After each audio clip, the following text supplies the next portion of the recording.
Hey, everybody, welcome back to the podcast. You're listening to the longest running superhero role playing game on Earth, also known as the Continuum Chronicles.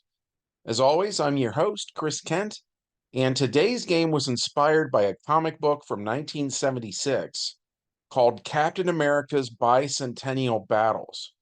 But before we get into that, smash the like button, ring the bell so you know when I upload stuff, and make sure you're subscribed. We've got a great community here, and it's all thanks to you guys. Thank you so much for being here. That said, our prologue begins in 1976 when Captain America receives a strange invitation from a man named Mr. Buddha to come to his expansive headquarters. When Captain America gets there, Mr. Buddha's eyes are shut, and he's sitting inside of a strange golden cage built at weird Kirby-esque angles. Mr. Buddha is somewhat overweight. He's bald, and he's wearing what would appear to be an orange supervillain costume with golden chrome sandals and matching wrist bracers and belt. He's sitting on a purple velvet pillow, and the bottom of this cage he's in has golden serpents carved into it. Captain America can't tell if this thing is a prison or a throne. As it turns out, Mr. Buddha is using the spirit travel power, and as such, his spirit has left his body. Just then, it returns and looks like a white ghost version of what Cap has already seen. He's startled by this ghost appearance as he watches it reunite with its physical self. Mr. Buddha opens his eyes and says, "My journey is over. It's good to be back." The door to his cage/throne swings wide, and the strange little man emerges. He shakes the hand of Steve Rogers and introduces himself as a master sorcerer. He says he's gained much renown in his land, just as Captain America has here in the United States.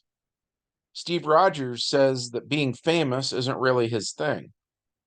Then he adds that if this Mr. Buddha is teaching a course in transcendental meditation or something like that, that Steve isn't really interested. Mr. Buddha says something about how he can make the doors of eternity fly open, and Cap could view things with a universal eye. Cap says he's not interested, but Mr. Buddha tells him he has no choice. It's his duty. Captain America says, "My duty is to serve my country. That's the only job I'm dedicated to. Good day, sir." And with that, Cap turns and heads towards the door. Mr. Mr. Buddha's face grows dark and he gestures with his hands.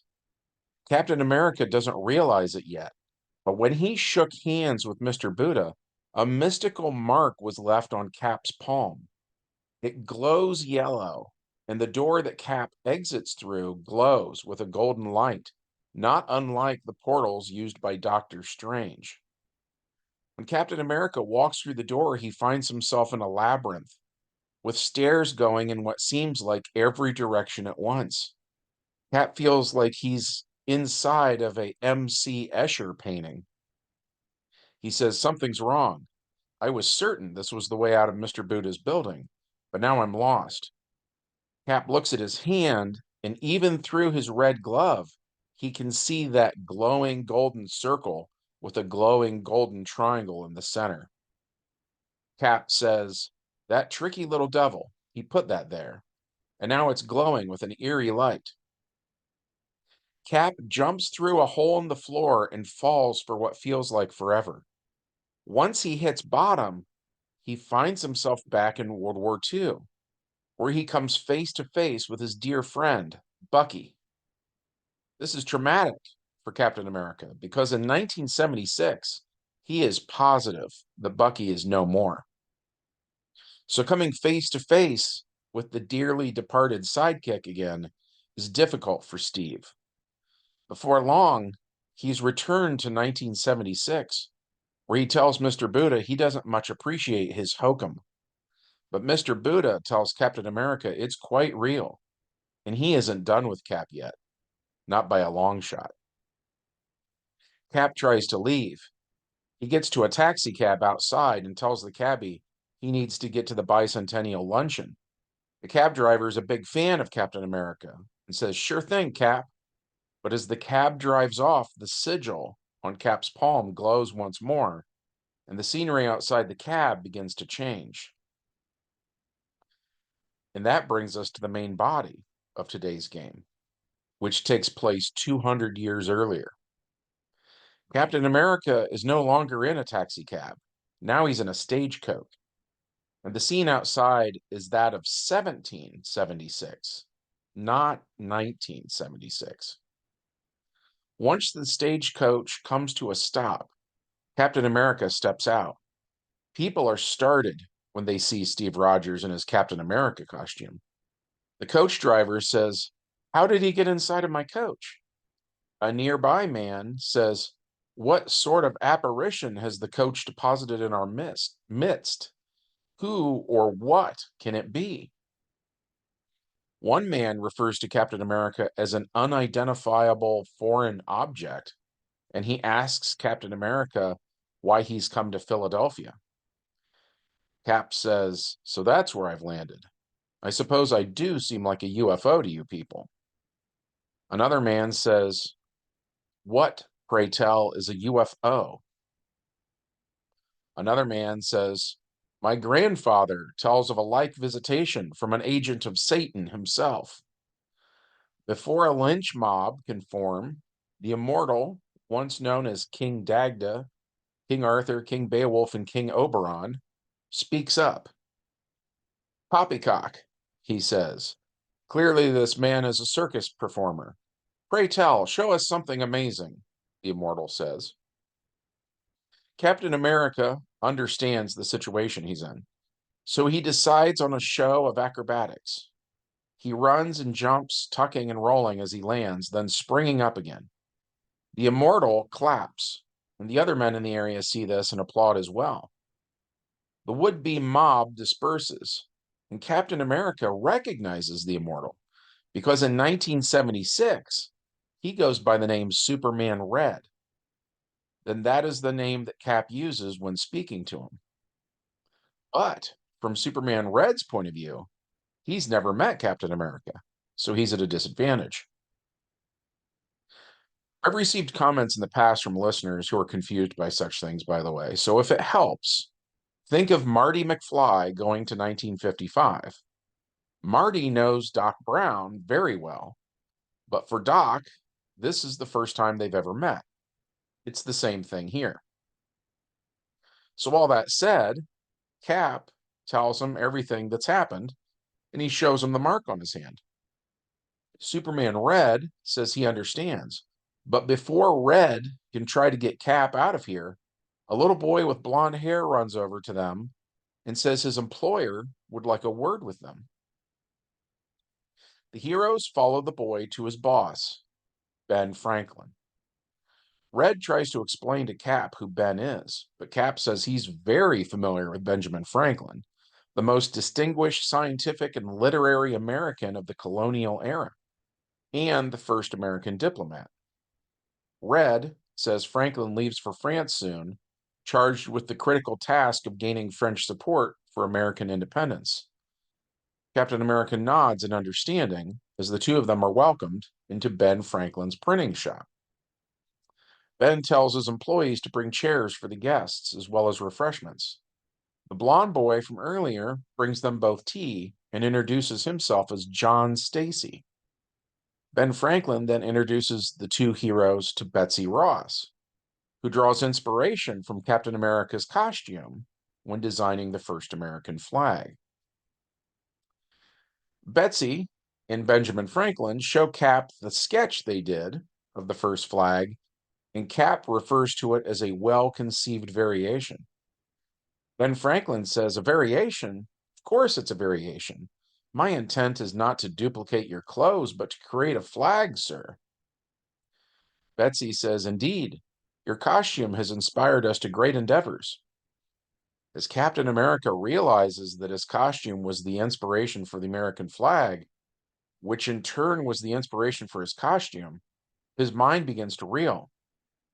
Red sees Cap looking overwhelmed, so he thanks Ben Franklin for his hospitality and says they really must be leaving.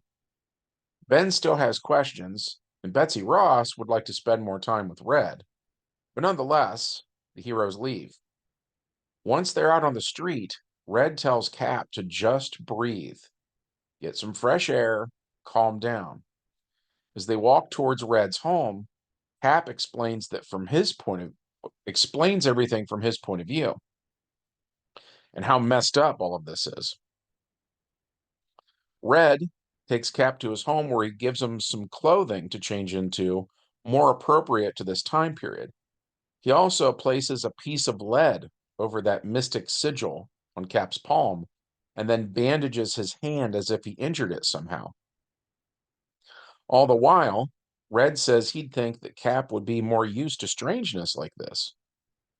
Cap talks a little bit about being the leader of the Avengers, and Superman Red says that when he was a teenager, a guy named Brainiac 5 used to abduct him and take him to the future to fight battles for him. Cap asks what kind of battles, and Superman Red says that in about 1200 years, a villain named Darkseid is going to return. Captain America knows exactly who Darkseid is and says he just invaded Earth a few years ago, in Cap's time period. Just then, Selene Gallio pays Superman Red a visit. He greets her with a kiss, and Captain America is a little shocked. Selene asks, who Red's house guest is, and Red introduces him as Stephen Rogers. She curtsies to him and tells Red she's come to see if he's decided to accept her invitation to join that club she'd told him about. He says he had thought about it and it sounds great. She gives him another kiss and says he won't regret it. She says members of the Hellfire Club are far more like him than the rest of the townsfolk are. She goes on to say, as a member of the Hellfire Club, you'll find yourself among individuals who share your refined tastes and elevated intellect.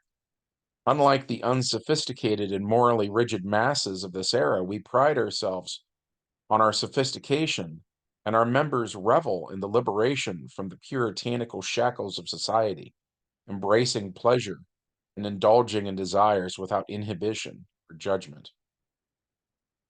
Red smiles and says it sounds wondrous.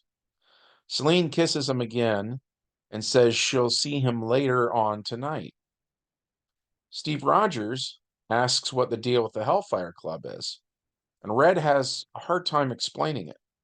He says he hasn't gone to any meetings yet, but it sounds more like the old world that he's used to, less uptight. Steve Rogers says he hopes Superman Red knows what he's talking about. Meanwhile, Selene Gallio looks into things and mistakes the Steve Rogers she just met for his ancestor, whose name is also Steve Rogers, a man who would be a captain in the Continental Army, fighting on the side of America. Selene thinks that he, being the Stephen Rogers of 1776, would make a fine addition to the Hellfire Club, as their secret goal is actually to help England put down this rebellion. And compromising men like Rogers is how they'll accomplish this. So that night, Captain America stays at Red's house and gets some sleep. He's exhausted from the bizarre day he's had. Meanwhile, Red is taken to the Hellfire Club's mansion in the countryside outside of Philadelphia, where he encounters the other Stephen Rogers, Cap's ancestor. Red is worried that time might be changing right now, and he becomes keenly aware of how crucial his interactions with the other Rogers are. The two men talk and become friends. Cap's ancestor asks Red if he's ever been here before, and Red says, no, this is my first time. Rogers says, me too. adding that he's surprised he got invited to such a high society event. Red nods, taking this in, trying to figure out what it is the Hellfire Club is after. Pretty soon, Celine and another woman approach them. Celine is wearing a low-cut black dress, while the other woman is wearing a low-cut white dress. They and the other guests here this evening begin to dance in a great ballroom. Everything seems pretty straightforward.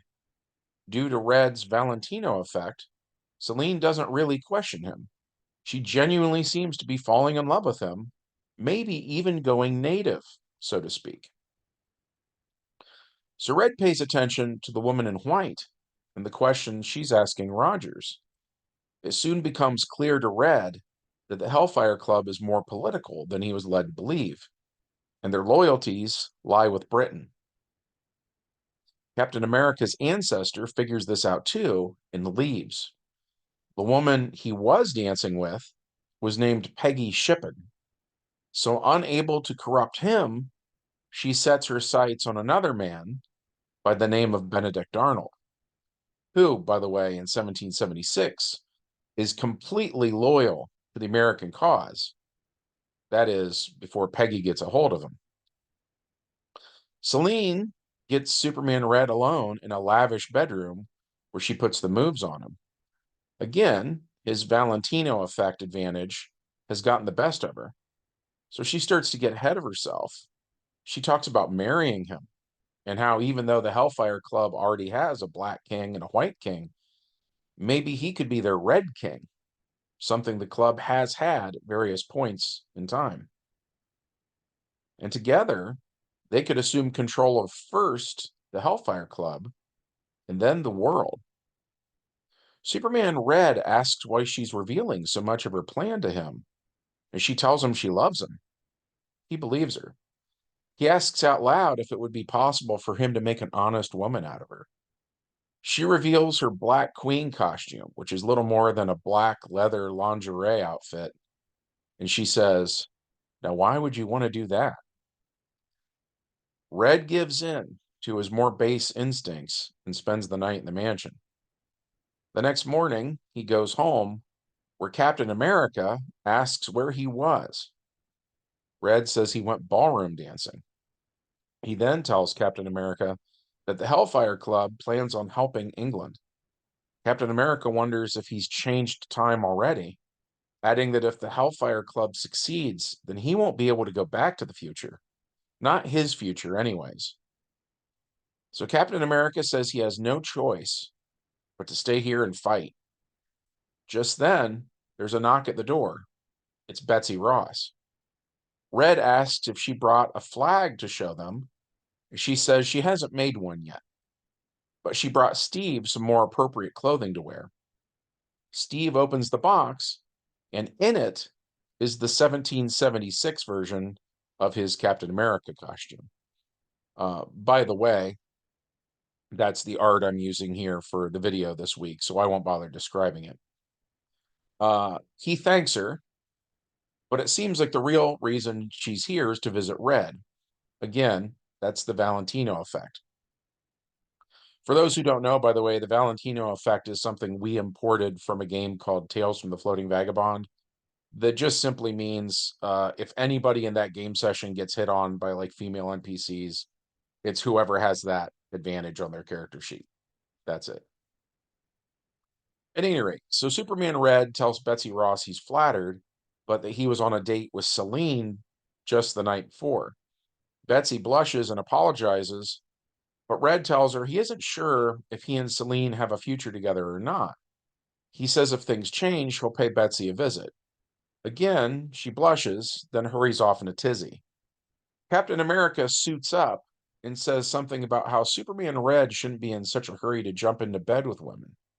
Superman Red says, "You've been spending too much time in the 1700s, Cap. It's starting to rub off on you." Captain America then heads to the front lines, and Superman Red follows him. They're joined by a man named Worthington, ancestor of Archangel X-Men fame, as well as Ulysses Bloodstone. They find a group of Americans who've been defeated by the British. Captain America uses CPR on one of the Americans while Worthington and Bloodstone watch.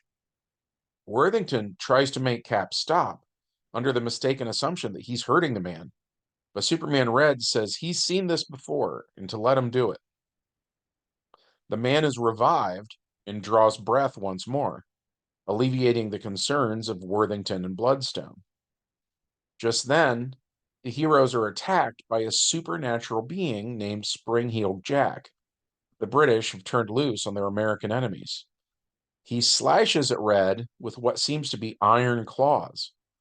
Bloodstone punches Jack, and his flesh is cold and clammy like that of a corpse. So Bloodstone wonders aloud if this is a vampire they're dealing with.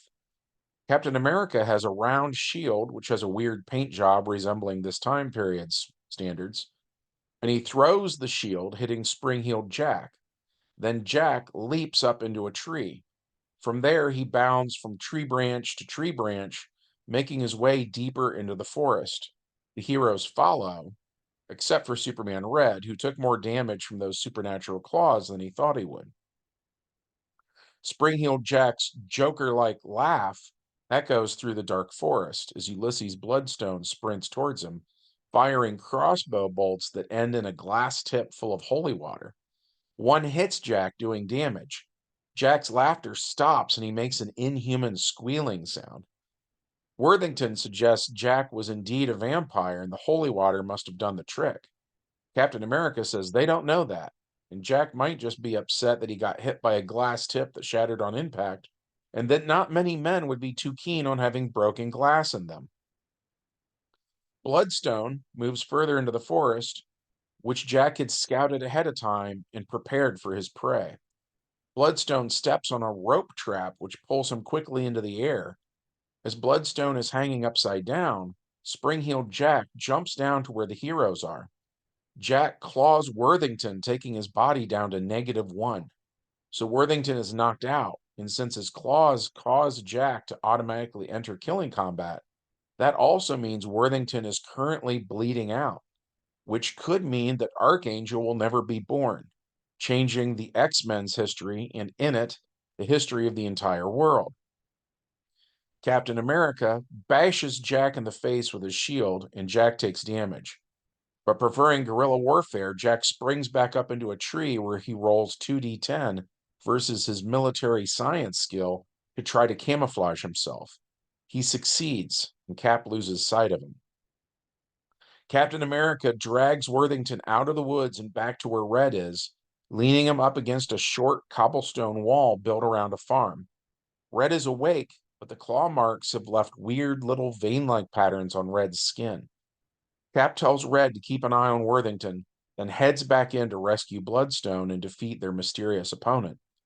When he gets in there, he hears Bloodstone calling for help. Cap slows down, and from behind a tree, he watches Bloodstone hanging there. Bloodstone isn't moving at all, not waving his arms, nothing. Sorry, I'm so tongue-tied today. Cap can't tell if he's alive or not, but one thing's for sure. Bloodstone's not awake. Again, Cap hears Bloodstone's voice calling for help, but he's watching closely, and Bloodstone's mouth is not the source of this voice. Cap thinks of it like a duck call, so he calls out to Spring-Heeled Jack, saying he's not falling for the bait. Jack's laughter echoes through the forest and sounds far away, which is all the more surprising when Jack leaps at Cap, claws first. Cap blocks with his shield. That was Jack's attack. On Captain America's turn, he does another shield bash. This takes Jack off balance. And Cap brings the edge of his shield down on Jack's foot as hard as he can. He uses the edge of the shield. A sound like bone breaking can be heard, but Cap doesn't even know if Jack has bones. Cap pushes on, not letting up, hitting Jack again and again. Jack tries to leap away, but as soon as he lands on that foot, he screams as it can no longer support his weight. Cap throws his shield and it strikes Jack in the back of the head. Spring-Heeled Jack is knocked out. Captain America hurries over to where Bloodstone is and cuts him down. Cap helps Bloodstone back to the farmhouse where more of the Americans are awake now and recovering from the injuries that Spring-Heeled Jack gave them. Captain America is the man of the hour, and as such, the farmer who lives here offers to reward him with a hot bath to soak in. Cap thanks him and takes him up on his offer. But while he's in the bathtub, that glowing golden sigil on his hand glows brighter, and Captain America vanishes, transported forwards in time. As the bathwater grows cold, some of the others say they want to turn and enter, only to find the room empty. They're weirded out by this, but after their encounter with Spring-Heeled Jack, it's not the weirdest thing they've seen today. Which brings us to the epilogue of this game session. The Captain America costume that Betsy Ross made is put to good use when the other Steve Rogers dons it and helps America fight the Redcoats. In 1783, America wins the Revolution, and that Stephen Rogers of that era is celebrated as a hero. He's such a hero, in fact, that one day his family will name a baby after him. Red's thoughts turn to that descendant, the World War II Captain America. Red thinks about how the later Rogers seem to already know him, and how that means Red has not seen the last of the living legend of World War II. But that's a story for another day. We had a good time playing this. It drew inspiration from Captain America's bicentennial battles, as well as X-Men Hellfire Club Volume 1, Issue number 2, as well as Back to the Future and Predator and some miscellaneous comic books about Captain America's ancestor, who was also Captain America. And one goal that we had with this game was to try to explain that situation a little more. We liked the idea that the later Cap would be the reason why the earlier Cap ever got involved with the costume to begin with. That otherwise it seemed like a weird coincidence to us. I know that comic books are by their very nature unbelievable, but that said, the Cap thing was messing with our suspension of disbelief. But what do you think? Did you know there was even a Revolutionary War version of Captain America? I'd be curious to hear what you guys think, so be sure to let us know in the comments section. And of course, make sure you're subscribed, ring the bell for notifications, and as always, be sure to smash that like button. All that said, I hope you guys have a great week, and we'll see you in the next video. Bye.